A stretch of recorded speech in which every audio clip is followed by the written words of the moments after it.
Need a website for your business, but not looking to break the bank for one? I've got you covered. Hi, it's me, Ashley M. Lyle, founder and CEO of BLAQN and host of the Black Queens on Stage podcast. And yes, I also have a website business, Sites by Lyle. I can create a dynamic website for your business that will showcase your work, wow potential clients, and close more sales. So contact me on my Instagram at Sites by Lyle to schedule your free 30-minute evaluation so we can get you started on your new website.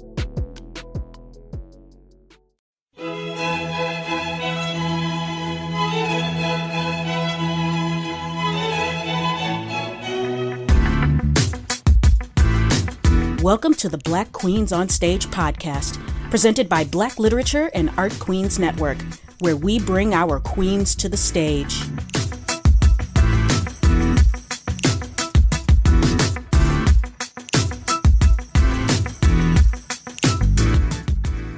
Welcome to the podcast where we honor and acknowledge Black women performers and discuss racial issues within Michigan performing venues. My name is Ashley M. Lyle, and I am joined today by a local music therapist from the Eastern Michigan University Music Therapy Clinic, Ebony Swain. Hi, Ebony. How are you today? I'm good. Thank you so much for having me. Thank you. We got the chance to briefly talk on Facebook regarding your career, and it's ridiculously fascinating. And I'm so thrilled to have you here today in this episode. I'm happy to share. Music therapy is something that even now, as we continue to grow and more research continues to be done, a lot of people still have no idea about the power of music, and I'm happy to share. Mm-hmm. Ebony has a Bachelor of Music Therapy. So you're definitely getting an expert here, folks. Let's get started with this interview, shall we? Yes. Okay, so tell me a little bit about what music therapy is and how it works. Okay, sure.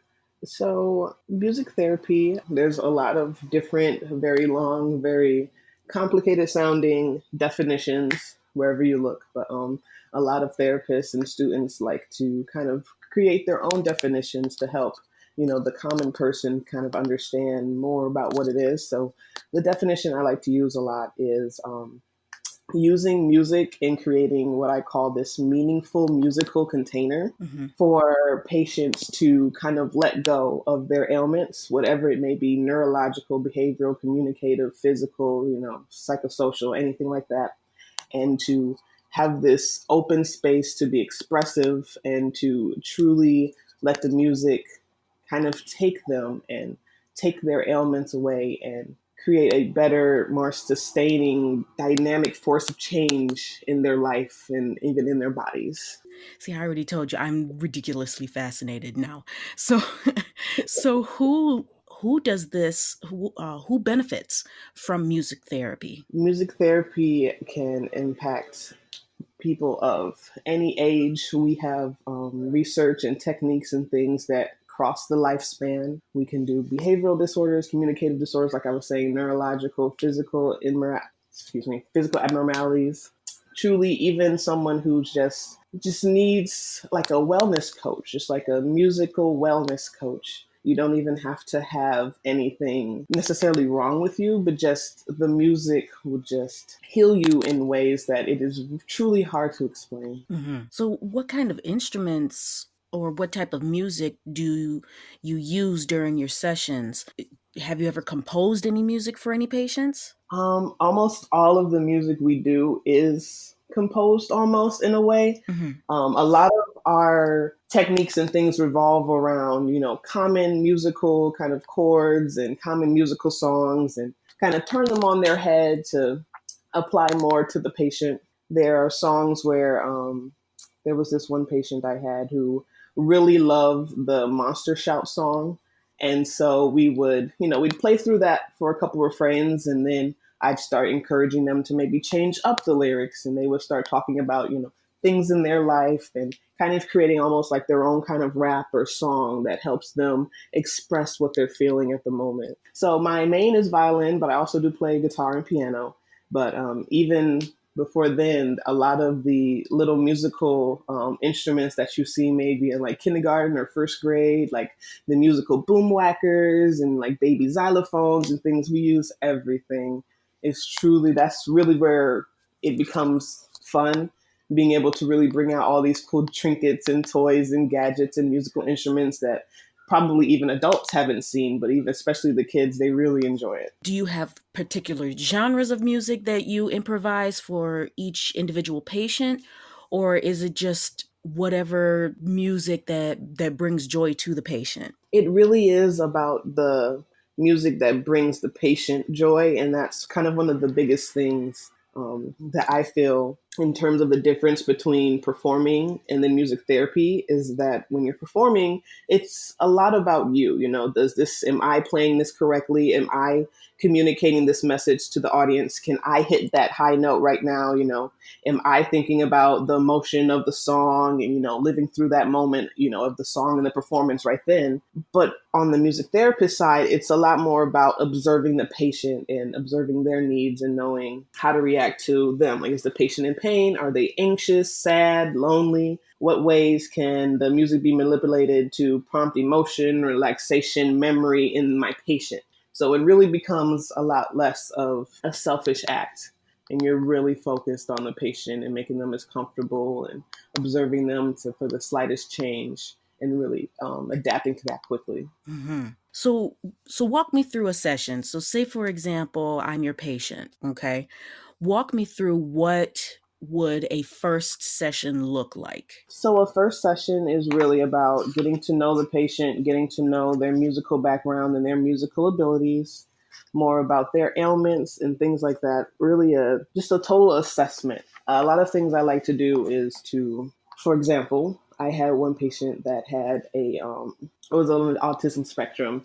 And so she was very hyperactive, hard to stay focused. And so what I did was I put different types of instruments, you know, like that xylophone, those musical boom whackers in different areas of the room. And I just let the patient, you know, go through and pick up everything, see how they like it, see their reactions to the different sounds. You know, sometimes, you know, the parents might be there, you'll be talking to them while the patient's kind of doing their intro session just to get to know each other.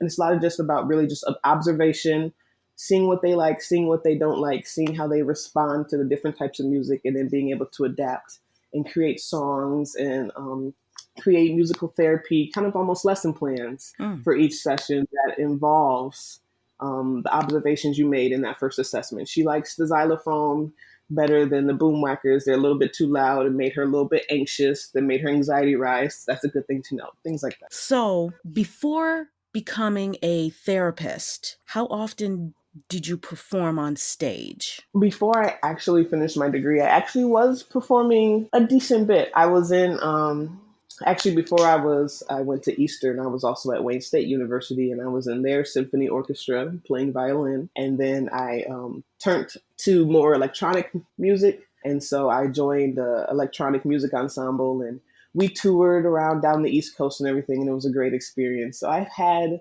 you know, performing experience and things before I got my degree and really started getting into my clinical work in the medical setting. And the electronic musical tour, was there a specific name to it? Like, what kind of shows did you guys put on? Like, what entailed in this electronic musical performance? So our group was really passionate about stretching the boundaries of what is considered music, especially in the electronic community or even the electroacoustic community, because there's the electric music that people think of today, which may be more like, you know, the dance or the house music, but there's also music that you can do where you use literal electronic objects. And the whole point of this was to, like I was saying, to kind of break down that barrier and ask that question about what can be music and what is music. And I took a special interest into it because a lot of some of my research involved a piece of electronic music technology. And I do it a lot for things like intellectual disabilities, Parkinson's disease, the deaf and hard of hearing. So being able to play around with electronics and to manipulate them in a way to where you can create this almost avant-garde kind of genre where we're using radios and we're using our laptops and we're actually coding music into these pieces of electronics and then bring it all together was really motivated me to want to push the boundaries of just acoustics and electronics and how they blend and they merge together. How often do you use electronic music versus instrumental music for your patients? It really depends. It has to really fit well for them. For example, with the little girl who was deaf and hard of hearing, she really wanted to sing. But because she was deaf and hard of hearing, her voice was very monotone, very drone because she's never heard people's timbres where you can change your voice and it sounds different. So I used my electronic music technology. It was a microphone that turns your voice into MIDI, and that's a musical instrument digital interface. And it essentially allowed her to be able to speak into the microphone and then to be able to give her visual feedback on the strength of her voice and how accurate her voice is. So even though she wasn't able to hear how she sounded, she could physically see, how close she was to the note, how strong her voice was. And this gradually was able to help her train and strengthen her vocal cords to actually be able to sing despite being almost completely deaf and hard of hearing in one ear. Wow. Oh my God, that's so cool. So like she could see the different wavelengths between the Mhm. song itself and her singing, and she would either elevate her voice or bring the pitch up or whatever just to match that note. hmm That is And so so just cool. this training and things like that with chords and, different keys and things like that, just kind of like a musical vocal training using this new piece of electronic music therapy technology. Yeah, we were able to get her singing again. And it was a really great and really powerful moment. Now, in return with that, does that also help with her everyday speech? Yes, yes, it did. Nice. Wow, that's so cool. I'm completely blown away right now. That's so extremely fascinating because I know very little of the hearing impaired community. I don't have anyone in my family that is hearing impaired, but all that but not to say that I haven't come across someone who is hearing impaired. And I hmm do notice that their speech is much different from mine. And that's only because they can't actually hear themselves talk. You can't hear themselves talk. They can't hear anyone else talk. There's so many. It's really amazing how much we do collect that kind of information at such a young age from each other, and how much even a social setting like little kids being in school really helps them to understand and pick up on those kind of more social communicative aspects like the voice and social interactions, things like that. This is amazing. Um, I'm like completely blown away right now. I'm glad. So, what kind of musical techniques did you learn early in your career as an artist and a therapist to get you where you are today? I would probably have to say the most common technique is probably it's called receptive music therapy. Hmm. And it's probably the closest to performing that music therapy gets. It's where the client or patient listens to music, live or recorded, and they respond to the experience, silently, verbally, some other type of modality. The responses are designed according to the therapeutic process of the experience. So I guess what that means is that the patient is receiving the music as to opposed to creating or recreating or analyzing. But the key part is the therapeutic purpose. And there's a goal that you're always trying to reach with your patient. And we use the music as a tool to reach those goals. And so music therapists and performers are often mislabeled in these medical settings because the musical result may appear the same, music, beautiful music, but yet that the therapeutic result is utilized when someone is trained to look for the changes that the music can create and urge it forward and urge it, almost kind of grab onto it and manipulate it more for a true physical or emotional change. And so it takes a lot of not only music, but also just psychology and being able to read the room in a sense, read facial expressions to be able to understand almost verbal cues, physical cues, things like that, and adapt and change the music in an instant, just like that, accordingly. So with music and with vocal and facial cues, what do those vocal and facial cues look like in comparison to what the music is being played? I guess my question is, based on vocal and facial cues, how do you know when the music needs to be changed? How do you know when it's time to explore something different? How do you know when something is working? It really depends on the patient or the client themselves, depending on what their issues are, what they're coming in for, what the goal for the music therapy is. For example, maybe if a child who is more on the autism spectrum, if they come in and we start off with a song that they were enjoying, but maybe they start to pull away from that in a sense where they may do certain movements where they're maybe kind of walking towards the door a little bit more or walking away from me. If they're more into the music and into the session, they'll be a little closer, but once they start to maybe walk away, get a little more distracted, that's when you think that maybe you need to change it up, try and get their interest back, things like that. But let me ask you this next question. In this field of music therapy that it's presumably dominated by other white therapists, explain to me what it's like being a Black woman music therapist. To me, I find it to be a good place to be in, especially if I come across someone, even another Black woman or a Black male or even a Black child. It's really feels a little bit more interpersonal, and I try to make ways to ingrain our culture a little bit more into their sessions, instead of going for regular music, not to say regular in a sense that, what's a good way to say it?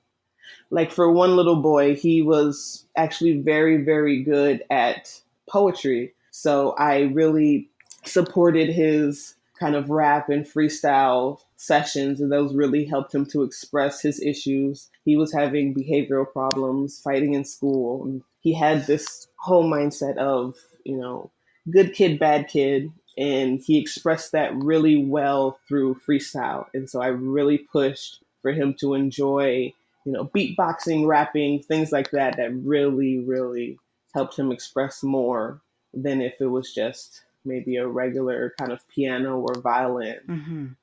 Oh wow. And that is hearing something like that really puts faith back into our culture, because with a child like him, I'm not going to assume, because I don't know the child, I don't know his life, but based on statistics, the way that our young Black men are viewed, if he's considered having those behavioral problems, it would progressively get worse for young men like him, where it would lead him right into the school to prison pipeline, Yes. or fate worse than that. Mm-hmm. That's so, oh wow, that's amazing.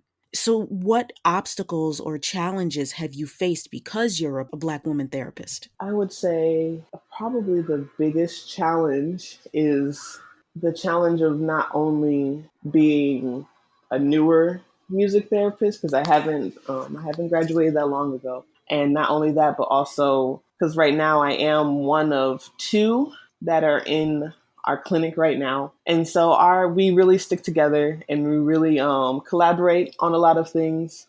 And so I guess it would be the biggest thing is that natural teamwork. It's like the other music therapists they're very kind and they're very accepting and they really love the work that I do, but it's almost a silent, deeper connection to have a fellow Black woman therapist. It's a different feeling, a different mindset almost too. It's like one of those moments where you don't even have to say anything. You just look at each other and you just know. Mm-hmm. Did you ever feel like you ever had to work 2 or 3 times harder than the other therapists? I did, but I honestly never associated that with race. I really more so just associated that with me being newer, to be completely honest. Okay. So describe a moment when you had to deal with a difficult fellow therapist, a supervisor, or another fellow artist in your performing time, and how you positively interacted with them. I had a fellow therapist. My research that I've done is a little new, but I really wanted to try and put it to use.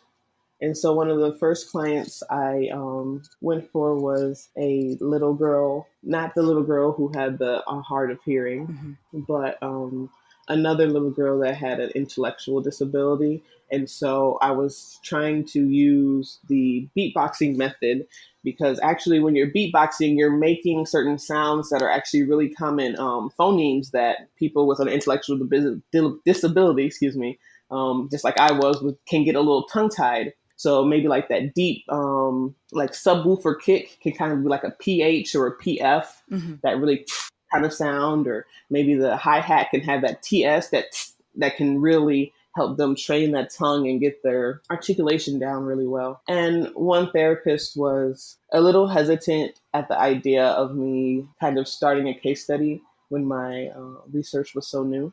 And I don't necessarily know, even to this day, whether or not her hesitation was actually founded or if maybe it did have a little something to do with race or that I was a newer therapist. But it took I wouldn't say it took a lot, but I did want to sit down with her and I wanted to honestly know what about, my research kind of didn't add up to make it seem like it wouldn't be a good idea to start a case study with a patient on it. And so we did sit down and she talked me through some things and I explained some things to her and it ended up a pretty well experience in the end. That's good. Unfortunately, the little girl actually backed out of the clinic before we could even start the study, but the experience was still there nonetheless. Yeah. But, at least you got some kind of information, you know? So my next question has to deal with a success story. And I want to preface this real quick for my listeners that we're keeping HIPAA in mind. HIPAA, which stands for the Health Information Privacy Protection Act, and it protects all patient information so that way no one is identified based on what their ailment or treatments are. So with HIPAA in mind, tell me about a success story that you've had as a musical therapist. This is going to sound a little depressing, but it's a story that has really stuck with me. And even though the end result is sad, I feel like the experience that happened in the room that day, not only with the patient, but also with the family, was really wholesome and really successful. Okay. So I did some volunteer work at a hospice center, and there was a little boy who was in his hospice routine towards the end. And so his family was in the room and he had his favorite song. It was the one, this is the one thing I'm blanking on was the actual name. It was a guitar sonata, which was very interesting for it to be a favorite of a little terminal ill boy, but I loved it and I learned it and we played it there with his family and with him there. And it was literally the last thing that he heard before he passed away. But just the feeling in the room, not only with the family, but also looking at him and seeing he was truly peaceful in that moment, especially to see a little kid, they might be scared, I don't want to go, I'm scared. And that heart-wrenching moment, but he was so relaxed, so calm. The whole moment was very wholesome. And I think that was probably the most successful, the hardest and also most successful music therapy moment I've had so far. Ooh. God.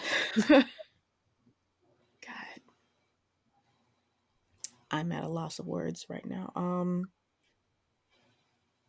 That's beautiful. Yeah. It's really, really beautiful. So what kind of I apologize. I hear you. Right, I'm like, Jesus God, I gotta break this awkwardness. Okay. Wiping my tears away. What kind of moral support do you have for your career? Moral support? Mm-hmm. Well, of course, there's the friends and family. It's a little bit hard for, I guess I won't say hard, but with so many people being a little less aware of what music therapy is, it's sometimes hard to feel more of that support, especially when you're having conversations with people and you love when they ask questions and they're super interested. But there's also that really great feeling when you tell someone you're a music therapist and then their eyes light up with the recognition, like, ah, yes, I know what that is. Mm-hmm. So I guess the support in that sense is a little lacking, but that's why we are here and we are so strong on advocacy because we really want more people to know about it Mm-hmm. and support it is the big thing as well. I can't even begin to tell you how important music is for me. And I'm not trying to drive this conversation away from you because you're my guest. But Oh, absolutely. but music has always been an incredibly important part of my life, an important part of my family. My entire existence is music. Hmm. And I'm not going to say that I have an extremely vast amount of knowledge of music, but the music that I do like, the music that I do love, it helps me to carve out my life. It helps me to carve out different pathways in my life. What advice do you have for aspiring music therapist? I guess my advice would be to stay true. There was a lot of times, especially for me, where I began to second guess it. I knew from a little girl that I really wanted to do music, but it was like the teacher aspect wasn't completely calling to me, and neither was just performing.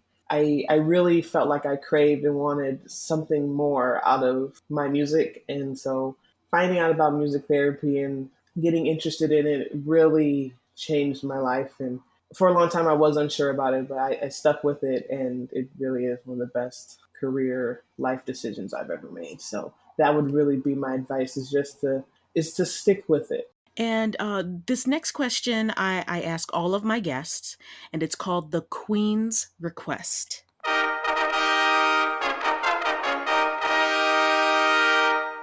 So I would like for you to suggest to me one or two Black Michigan women artists then that can be in music therapy, that can be a rapper, can be a poet, can be a burlesque performer, whatever, that we should be keeping an eye out for. Black artists that we should keep an eye out. I guess I can say just a regular musical artist that I've really enjoyed recently. I know that she's in the band called The Internet, and it's just a really nice, soothing kind of hip hop vibe, and she has a really soothing voice. Or actually, you know what? I will say Marisol Norris. Actually, I just met her a couple nights ago. She is the founder of the Black Music Therapy Network, which is a network I just recently got involved in. And actually, a lot of their representatives are Black women. Hmm. Interesting. Okay. Were you able to find the information of the other person that you were thinking of? The vocalist's name is Sid. That's Sid, her. SYD? Hmm. Okay. I think I have heard of this person, but cool. Now, is there anything that you would like to promote, like a social media handle that's for anyone to find you at, a website? I do have a very, very, very, very small YouTube channel. Really, something I was doing in my spare time, where I do post some of some little music that I do create, and I was doing some small podcast like episodes about music therapy. I think I only did 3 or 4 episodes, and I always meant to do more and post them, but life got away from me, and then COVID happened right after. So it's Right. a little bare right now, but it Yeah. was my baby at the time, and I was really passionate about uploading on it. So I Hmm. guess I do have that YouTube channel, and it's Rin_violin. Are you currently back at work with your clients? We are in the process of getting together a game plan to be able to open up in the fall. Because the therapy clinic is on campus, so we have to kind of work really tightly with how the campus plans to open up and follow those procedures, but we hope to be open. Well, I think that you should definitely create a music therapy podcast. You know, really go for it. It needs to be, there needs to be something for it, and especially by a Black woman. I would Yes. love to listen to something like that. You know, have like a ASMR episode or something. Ooh, yes, those are some great ideas. That would be great. Well, you know, I'm so glad that you joined me today. Thank you again, Ebony. I really appreciate this. This really opened up my eyes a lot to music therapy and how important it is, not just for your patients or for anyone else, but it also opened my eyes about how important music really is for me as well. Yes, thank you. I'm glad I was able to do that for you. Yeah, thank you. Thanks for tuning in to today's episode. You can find Black Queens on Stage podcast and Black Literature and Art Queens Network at blackqueensonstage.com and blaqn.org. Follow me on Instagram at BLAQN Show Michigan, on Facebook at BLAQ Show Michigan, and on Twitter at BLAQNMI. You can find all this info in the show notes. Please rate the show and leave a review on Apple Podcast or on Podbean to let me know what you think of the show. Thanks again. Until next time.